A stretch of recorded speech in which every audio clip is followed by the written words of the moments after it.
자요. 의사표시에요. 효력 발생 시기라고 해서 문제집은요. 32페이지를 한번 보셔요. 92번부터 나와 있죠? 그래서 90번부터 이거 몇 개 안 돼요. 금방인데요. 자, 이제 우리가 이제 보면 편지를 이렇게 쓰죠. 편지를 쓰고 편지를 붙이죠. 붙이고 편지를요 받고 편지를요 읽죠. 그래서 이렇게 읽는 것을 뭐란다? 이것을 요지주의라고 하고요. 받는 것을 뭐라 한다? 이것을 도달주의고요. 붙이죠.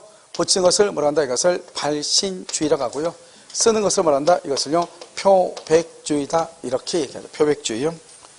그래서 이 발신주의를 우리는 뭐라 한다? 이것을 예외라고 하고요. 도달주의를요 이것을 원칙이라고 얘기하는 것이죠. 그래서 이것을요 우리는 상대방이 있는 것이다. 이렇게 얘기하고요. 그 다음에 표백주의는 뭐다? 이건 상대방이 없는 경우예요. 그래서 상대방이 없는 경우 우리 이것을 유언서 있죠? 유언서 같은 것을 얘기하는 것이죠. 그럼 여기에서 이제 도달이란 말이 아주 중요해요. 도달이요. 도달이라고 하는 것은 뭐냐? 도달. 이것은 통지의 내용, 통지의 내용을 알 수 있는 객관적 상태요. 객관적 상태에 놓여 있는 때 이렇게 놓여 있는 때 이렇게요. 이것을 우리는 도달이다 이렇게. 여기서 중요한 키워드는 알 수 있는이고요. 객관적 상태란 말이 중요해요. 여기서 알 수 있느냐는 말은 내용을 알 필요가 없어요. 만약에 내용을 알아버리잖아요. 알아버리면 요지주의가 돼버려요. 그 다음에 여기가 객관적 상태니까요. 현실적으로 수령할 필요가 없어요. 만약에 여러분요 현실적으로 수령을 해버리잖아요. 그러면 그것도 도달이지만 꼭 그렇게 할 필요가 없어. 가족이 수령을 해도 돼요. 그 다음에 여러분요 여기서 이제 1번이고 2번이요 정당한 사유 없이요. 정당한 사유 없이 아무런 말 없이 말이죠. 정당한 사유 없이요. 여기서 여러분요 수령을 거절하죠. 수령을 거절해요. 내가요 가빌한테 편지를 보냈는데요. 독촉자인 걸 알면서 도망간 거예요. 안 받고요. 알겠죠? 그래도 이것을 뭐로 본다? 도달로 봐. 근데 이것을 도달로 본다 이렇게 안 나와. 어떻게 나온다? 이렇게 나와. 정당한 사유 없이 수령을 거절한다. 그러면요 통지의 내용을 알 수 있는 객관적 상태에 놓여 있는 것으로 본다. 이렇게 나와. 그 말이 무슨 말이다? 도달이다. 이런 말이에요. 문제가 어떻게 나오는지. 자, 그 다음에 우리가요 여기서 이제 격지자가 있잖아요. 격지자가 있고 대화자가 이렇게 있죠. 그러면 격지자는요 뭐가 있다? 청약하고 뭐가 있다? 승낙이 있고요. 여기도 대화자도 뭐가 있다? 청약하고 뭐가 있어? 승낙이 있다 이 말이죠. 청약은 무슨 주의다? 도달주의고요. 청약은 뭐다? 도달. 승낙은 뭐다? 도달. 그래서 대화자는 무조건 도달이에요. 알죠? 격지자는요 도달이고요. 승낙은 뭐요? 발신이요. 발신주의. 발신. 알죠? 발신. 그래서 격지자, 청약에 대한 승낙 이게 발신으로 예외고요. 대화자 간의 승낙은 도달주의예요. 여기서 여러분요 도달이란 말의 뜻은 뭐냐? 도달은 청약은 도달이죠. 그래서 여러분 이런 말이 나와. 청약의 의사표시. 청약의 의사표시는 뭐 할 수 없다? 철회할 수 없다. 이렇게. 맞아요? 틀려? 청약은 철회할 수 없다. 도달하기 전에는 처리할 수 있잖아요. 그런데 청약의 의사표시는 처리할 수 없다. 맞아요? 틀려요? 맞냐고 틀리냐고. 그러면 해제의 의사표시는 처리할 수 없다. 맞아요? 틀려요? 둘 다 맞다 이 말이에요. 둘 다 맞다. 왜요? 청약은 언제나 도달주의니까 청약이란 말을 썼다는 것은 도달했을 때 청약이란 말을 써. 도달하지 않는 것을 청약이라고 사용하지 않는다고. 여기 해제는 뭐지? 해제는 상대방 있는이죠. 있는. 상대방 있는 단독행위는 도달주의죠. 해제라는 말을 썼다는 것은 이미 도달했을 때 해제라는 말을 써. 알겠죠? 그래서 두 가지. 법에 나와 있는 거잖아요. 이 말이 왜 그렇게 나와 있는지 알아야죠. 청약의 의사표시는 처리하지 못한다. 해제의 의사표시는 처리하지 못한다. 법에 나와 있단 말이죠. 그것은 왜 그러는가? 그건 당연한 거죠. 둘 다 도달주의니까. 아시겠죠? 자, 그 다음에요. 여기서요. 여기서 이제 이 갑이 있죠? 갑을 이렇게 했는데요. 여기서 이제 우리가 도달이란 도달로 인정하는 경우가 있고 인정하지 않는 경우가 있죠. 도달로 인정한 경우 뭐가 있다? 내용 증명. 내용 증명 우편하고요. 등기 우편이요. 이것은 도달로 간주해요. 그런데요. 어느 경우는 도달이 아니냐. 어느 경우는 이건 도달이에요. 거기가 전입신고. 전입신고만 되어 있고 전입신고만 되어 있어요. 거기에 거주하지 않아요. 거주하지 않아. 이것은 도달이 아닌 거예요. 자, 그 다음에 도달이 아닌 것은요. 보통 우편이죠. 보통 우편하고요. 보통 우편. 그 다음에 또 뭐냐면 신문 광고요. 그 다음에 또 뭐냐면 신원이 분명치 않은 자, 신원이 분명치 않은 자에게 배달했어. 아는 자에게 배달했어. 된다 안 된다? 안 되죠. 이건 도달이 아니에요. 그래서 이런 것들이 도달 아니고, 특히 여러분요, 우리 이제 아파트 같은 경우 있죠. 이런 아파트 보면 중앙현관 있죠. 아파트 중앙현관에 있는 아파트. 그 아파트 보면 중앙현관에 조금 우편함이 쭉 있는 거죠. 우리 학원 여기 와도 앞에 우편함이 있죠. 거기다가 편지를 꽂아놨다고 해서 도달로 인정하는 것은 아니에요. 볼 수도 있고 안 볼 수도 있으니까요. 그런데요, 다른 어떤 아파트들, 뭐 주상복합 같은 경우는요, 다른 사람들은 아파트로 오를 수가 없어요. 다 모든 것을 다 어떻게 한다? 주상복합 같은 거 좀 고가의 아파트 같은 경우는요, 거기 경비실에 있어 딱 모든 것을 다 받아가지고요, 직접 경비들이 직접 배달하는 경우가 있단 말이죠. 편지고 뭐고 다. 그럼 일단 그런 경우는 경비실에 편지를 갖다 주면 뭘로 본다? 도달로 보는 거죠. 그런 경우는요. 그런 경우 외에는 우편함에 편지를 꽂아놨다가 해서 도달로 보는 것은 아니야, 아파트는. 그런데 개인 거주 주택 있죠. 단독주택 이런 경우는 우편함에 편지가 꽂히죠. 그러면 뭐로 본다? 도달로 보는 거예요. 이해됐죠, 지금? 그것을 잘 보시고요. 그 다음에 이제 우리가 111조를 봐요, 지금부터요. 이 갑을 뭐라고 한다? 표의자라고 얘기하고요. 여기 을을 뭐라고 한다? 상대방이다 얘기하죠. 갑이 을한테 1억 원에 사라고 청약을 했어. 청약을 2월 1일 날 발송을 했어. 지금 청약이 얼마예요? 청약 얼마? 얼마로 발송했다? 얼마? 청약이 돼서 얼마 했어, 지금? 청약이 없는 거예요. 알겠죠? 청약이 있어, 없어? 왜 없다? 청약은 도달을 주니까 발송하는 것은 청약이 아니라고. 그러니까 청약이 없는 거예요. 알겠죠? 이 청약이 2월 5일 날 상대방한테 도달하죠. 이제 이것을 청약이라고 하는 거예요. 그래서 청약은 도달하면 뭐를 못한다? 철회하지 못한다. 청약의 의사표시는 철회하지 못한다. 도달하면 철회하지 못한다. 이렇게 얘기해요. 됐죠? 그런데요, 도달하기 전에는 뭐 할 수 있다? 철회할 수 있다. 처리할 수 있다. 이렇게. 그런데 문제는 뭐죠? 편지를 갑이 발송하고 나서 도달하기 전에 여기 2월 3일 날 사망하거나 제한 능력자가 됐다 이 말이죠. 그러면 갑일한테 청약의 의사표시를 발송했는데 2월 3일 날 사망한 거예요. 그러든지 말든지 2월 5일 날 편지가 도달하기 전까지는 의사표시가 있어 없어? 없죠. 그래서 발송 후 도달 전에 사망했다 할지라도 아무런 문제가 없는 거예요. 그래서 의사표시의 효력에는 아무런 영향이 없다 이렇게 표현해. 그리고 사망하고 난 다음에 도달하죠. 사망하고 난 다음에 그럼 도달하면 그때부터 의사표시의 효력이 있고 이제 도달했죠? 그러면 누가 책임을 진다? 그러면 사망한 경우는 상속인, 제한 능력자가 되면 법정 대리인이 책임을 지는 거예요. 무슨 말인지 알겠죠? 자, 그 다음에 편지가 이제 여기 111조, 그러니까 상대방 있는 의사표시는 도달함으로써 효력이 생긴다. 발신 후 도달 전에 사망했다. 의사표시의 효력에 아무런 영향이 없다. 사망하고 난 다음에 도달하면 의사표시의 효력이 발생한다. 그 다음 112조는요, 편지가 도달할 때 상대방이 제한 능력자다. 제한 능력자다 하는 것은 수령 무능력자다 이런 말이죠. 수령 무능력이다, 제한 능력이다, 수령 무능력자다 이 말이죠. 이렇게 수령 무능력자죠. 수령 무능력. 그런 경우는 어떻게 되냐? 제한 능력자, 수령 무능력자다. 이때는요, 갑은 을에게 대항하지 못한다. 도달을 주장할 수 없다. 그런데 을에요, 법정 대리인이 도달 사실을 안 경우 그때를 말할 수 있다. 대항할 수 있다. 도달을 주장할 수 있다. 이게 중요해요. 그래서 상대방의 법정 대리인이 그 사실을 안 경우 도달을 주장할 수 있다. 이렇게. 112조 이렇게 얘기해요. 됐죠? 그 다음 113조는요, 공시송달이죠. 공시송달에서 가장 중요한 키워드는 뭐다? 과실 없이 상대방의 주소나 소재를 알지 못하는 경우 공시송달을 한다 이 말이죠. 그래서 공시송달은 과실 없이가 중요하고요. 상대방이 제한 능력자일 때 도달을 주장하지 못하지만 상대방의 법정 대리인이 안 경우는 도달을 주장할 수 있다. 자, 그 다음에요, 여기요, 발송하고 나서 도달하기 전에 사망했다. 아무런 문제가 없다. 도달하면 그때부터 효력이 발생하니까 처리하지 못하고 도달하기 전에만 말 수 있다. 처리할 수 있다. 보통 우편은 도달로 본다 안 본다? 안 보고 내용 증명과 등기는 도달로 본다.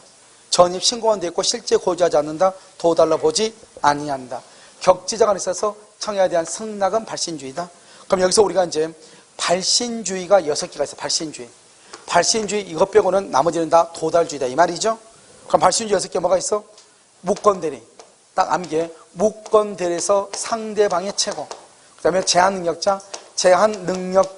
능력자가 된 후에 상대방의 촉구라고 하는데 촉구를 다른 말로 최고라고 그래. 최고.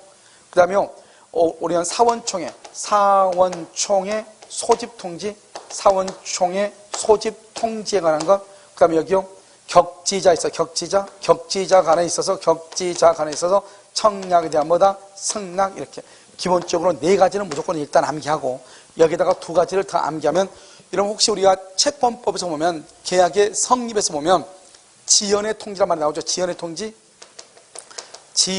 통지를 발송했다 이렇게요. 그 다음에 채무인수요.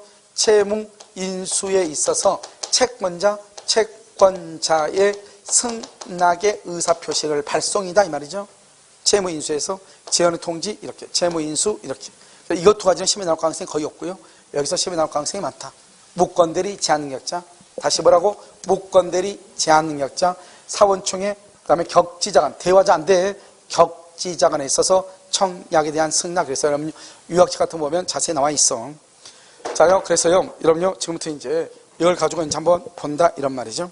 그래서 문제를 보면서요, 한번 보면 돼. 자, 문제 한번 보도록 하겠습니다. 자, 문제를 한번 보시면 문제 보시면 92번이요. 맞죠? 자, 의사표시 효력 발생 시기 1번 상대방 있는 의사표시, 있는 동그라미. 그래서 민법은 상대방의 도달 동그라미, 도달할 때 효력이 생긴다. 있는에다 동그라미하고 써요. 없는 경우, 없는, 상대방 없는, 옆줄 긋고 표백주의예요. 표백주의 이렇게. 2번 의사표시의 도달은 상대방이 통지를 현실적으로 수령 줄고 내용을 알 것 줄고 현실적으로 수령하거나 내용을 알 것까지는 요구되지 않는다. 3번 의사표시 부도달에 대한 위험은 부도달 누가 지어진다? 표의자. 그래서 표의자에 대해서 위험이라고 하는 것은 불이익 이 말이죠. 불이익 이렇게요. 4번은요 의사표시의 도달 사실에 대한 증명 책임은 누구한테 있다? 상대방. 그러면 안 돼. 봐봐. 편지가 도달한다는 것은 봐봐. 내가 편지를 도달주라는 것은 내가 편지를 보내기만 하면 안 돼. 표의자가. 어떻게 해야 돼요? 상대방한테 편지가 도달해야 돼. 도달주의니까. 그러니까 도달은 누가 증명해야 돼요? 편지를 보내는 사람이 도달했다고 증명을 해야죠. 도달 사실을. 알겠죠? 도달해야 뭐가 있다? 효력이 있으니까. 도달 이렇게요. 그래서 우리는요 채권 양도의 통지죠. 통지 주는 걸 동그라미. 통지는 관념의 통지 동그라미. 관념의 통지는 의사표시에 준하는 거예요. 의사표시. 그래서요 도달주의가 적용이 돼. 아시겠죠? 도달주의 이렇게. 정답 몇 번이다? 4번. 93번은요 상대방 없는 동그라미. 없는. 그러면 도달주의가 아니고 무슨 주의다? 표백주의. 표백. 유언서죠. 2번 의사표시가 발송된 후 줄고 도달하기 전 줄고 도달하기 전 뭐 할 수 있다? 철회 동그라미 철회. 도달 후에는 철회할 수가 있다 없다? 없다. 3번 의사표시가 통지를 발송한 후 제한능력자 줄고 발송한 후 제한능력자 제한능력자 위에다가 사망. 그 다음 맨 끝에요 의사표시 효력에 줄고 영향을 미치지 아니한다 이렇게. 영향을 미치지 아니한다 이렇게. 자 4번 의사표시자가 의사표시를 발송한 후 사망 줄고 발송한 후 사망.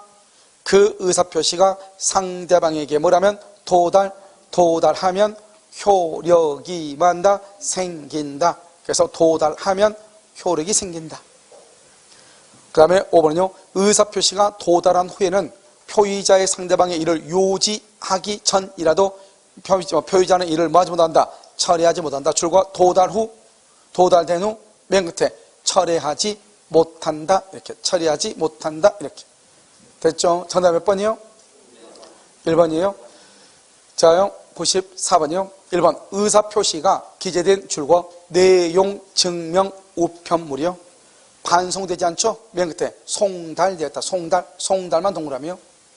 2번. 의사표시자는 그의 의사표시가 상대방에게 도달했으나 상대방에게 도달 동그라미 도달 이행에 착수하기 전 이행에 착수하기 전 필요 없어. 이건 일단 도달했죠? 그러면 맨 끝에 철회하지 못한다. 이행에 착수 뭐가 필요 없어? 도달 후에는 철회하지 못한다. 철회할 수 있다. 틀렸어. 자, 3번 의사표시가 등기 우편으로 발송이 됐죠? 등기 우편으로 발송된 경우에는 반송되는 등의 특별한 사정이 없으면 수취인에게 배달되었다고 보아야 한다. 그렇게 돼 있어요? 배달되었다고 본다. 그래서 등기 우편 줄긋이고 수취인에게 배달할 때 배달 동그라미, 그것은 도달 이런 뜻이죠. 자, 4번요. 의사표시의 상대방이 정당한 사유 없이 줄고 수령을 거절 줄고 정당한 사유 없이 수령을 거절하죠. 이건 뭘로 본다? 도달로 본다. 도달. 그래서 맨 끝에요. 통지의 내용을 알 수 있는 객관적 상태에 놓여 있는 때, 이 말은 뭐라 한다? 통지의 내용을 알 수 있는 객관적 상태에 놓여 있는 때 이걸 뭐라고 한다? 도달. 도달로 본다 이 말이죠. 5번에 보통 우편 줄고 보통 우편은 맨 끝에 도달로 추정되지 아니한다 이렇게. 도달로 추정되지. 몇 번이죠? 2번이요. 도달로 추정되지 않는다 이렇게. 자, 95번은요. 무권 대리인의 상대방이 무권 대리인의 여기 봐봐. 아까 우리 도달주의 아까 4개 썼죠. 기본적으로 무권 대리, 제한능력자, 사원총회 소집 통지, 격지자 간에 있어서 승낙. 다시 무권 대리, 그 다음에 제한능력자, 사원총회 소집 통지, 그 다음에 뭐라고? 격지자 간, 격지자 간은 승낙. 자, 그럼 봐. 무권 대리인의 상대방이 상당한 기간을 정하여 본인에게 초인 여부 확답을 최고 동남이 본인이 그 기간 내에 확답을 줄고 발하지 않으면 발 동그라미 그걸 발신주의라고 하는 거예요. 여기서 도달하지 않으면 그러면 큰일 나. 발이라고 돼. 발. 알겠죠? 주인을 거절 줄고. 자, 2번 표의자가 줄고 과실 없이 박스하고 맨 끝에 공시송달 박스하고. 공시송달에서 가장 중요한 키워드는 뭐다? 과실 없이, 이렇게 과실 없이 송달할 수 있다. 3번 의사표시의 상대방이 의사표시를 받을 때 제한능력자, 받은 때가 뭐죠? 도달할 때 제한능력자. 그럼 뭐다? 그 의사표시로서 도달을 주장할 수 있다 없다? 없다. 그런데 상대방의 법정 대리인이 그 사실을 안 경우는 도달을 말 수 있다? 주장할 수 있다. 그래서 대항할 수 없다. 이렇게 원칙적으로 대항할 수 없다. 4번 상대방이 의사표시의 내용을 확인하지 않는 채 줄고 정당한 사유 없이 수령을 거절. 정당한 사유 없이 수령을 거절. 이런 경우는 뭐로 본다? 도달로 본다. 도달. 통지의 내용을 알 수 없으므로 의사표시는 도달되지 않는 것으로 본다. 도달되지 않는 것으로 본다. OX, X. 자, 5번 채권 양도의 통지는 채무자의 주소 등에 해당하지 아니하는 장소에서라도 채무자가 사회통념상 그 통지 줄고 통지의 내용을 알 수 있는 객관적 상태에 놓여졌을 때 이게 뭐요? 도달이잖아요. 그럼 봐봐. 우린 편지는 반드시 상대방의 주소지다 갖다 줘야지. 그건 원칙이지만 꼭 그게 아니잖아요. 이게 뭐라고 그래요? 바로 옆집이 그 형집이니까 그 집에다 갖다 주면 돼요. 그렇게 하면 되죠. 그러면 그러한 상태도 뭐로 본다? 도달로 볼 수 있다 이런 말이에요. 그럼 이해되셨죠? 자, 96번인가요? 1번 제한능력자임을 이유로 한 법률행위 취소의 의사표시는 취소 동그라미요. 취소는 뭐죠? 상대방 있는 단독행위죠. 그럼 상대방 있는 그러면 무슨 주의다? 도달주의죠. 도달주의. 그래서 발신할 때 그거 틀렸죠. 발신할 때 그러면 안 돼요. 도달 이래야죠. 도달. 1번 틀렸죠? 2번 의사표시의 도달이란 사회통념상 상대방이 통지의 내용을 알 수 있는 객관적 상태에 놓여 있는 경우 이것을 도달이라고 그래. 알겠죠? 그러니까 도달이란 말이나 그 다음에 사회통념상 통지의 내용을 알 수 있는 객관적 상태에 놓여 있는 때랑 똑같은 말이다 이 말이죠. 3번 의사표시자가 의사표시의 통지를 발송한 후 사망이나 제한능력자죠. 의사표시의 효력에 영향을 미친다, 미치지 않는다, 미치지 않는다. 4번 의사표시가 도달한 이유, 도달한 이유, 도달 사실을 알고 모르고 필요 없어. 일단 도달한 이유에는 무조건 맞으면 한다? 철회하지 못한다. 5번은요, 채권 양도의 통지와 같은 준 법률행위의 도달은 의사표시와 마찬가지로 사회감정상 채무자가 줄거 통제 내용을 알 수 있는 객관적 상태에 놓여졌을 때 아까 말했죠. 관념의 통지도 의사 표시에 관한 규정을 준용하기 때문에 도달주의가 적용된단 말이죠. 그래서 도달주의, 이렇게 해서 도달한 때 통제 내용을 알 수 있는 객관적 상태에 놓여 있을 때 도달한 것으로 본다, 이런 말이에요. 아시겠죠? 자, 97번은요. 96번의 정답 몇 번이에요? 96번. 96번의 정답 1번이에요. 자, 97번은요. 제한 능력자에게 의사를 표시한 사람. 제한 능력자에게, 그러면 수령 무능력자죠. 제한 능력자의 줄과 법정 대리인이 의사표시가 도달한 사실, 안후 동그라미, 법정 대리인이 안후는 맨 끝에 도달을 주장할 수 있다, 대항할 수 있다, 이렇게. 대항할 수 있다, 줄 것이고, 이퀄 도달 주장, 이렇게.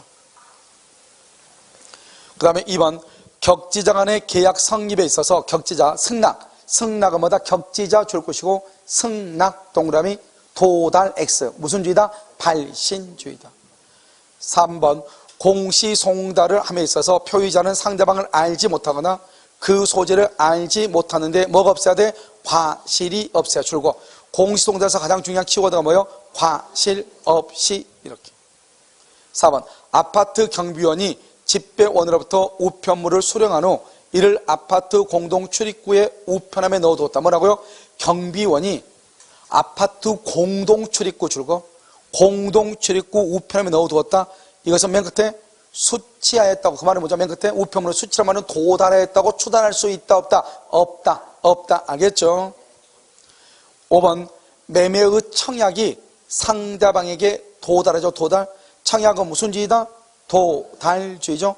도달하면 그 전에 청약자가 사망했더라도 청약은 청약으로서의 효력이 만다 생긴다. 이게 지금 말을 거꾸로 해놨죠. 우리는 보통 어떻게 하죠? 발송 후 도달 전에 사망했더라도 의사표시의 효력에는 아무런 영향이 없다, 그렇게 얘기하는데 지금 여기는 청약이 도달했다면 그 전에 사망했더라도 아무런 영향이 없다, 이런 뜻이잖아요. 지금 이게. 아시겠죠? 그럼 정답이 몇 번이에요? 몇 번이요? 2번이다, 이렇게. 알겠죠? 그래서 여기까지 하고요.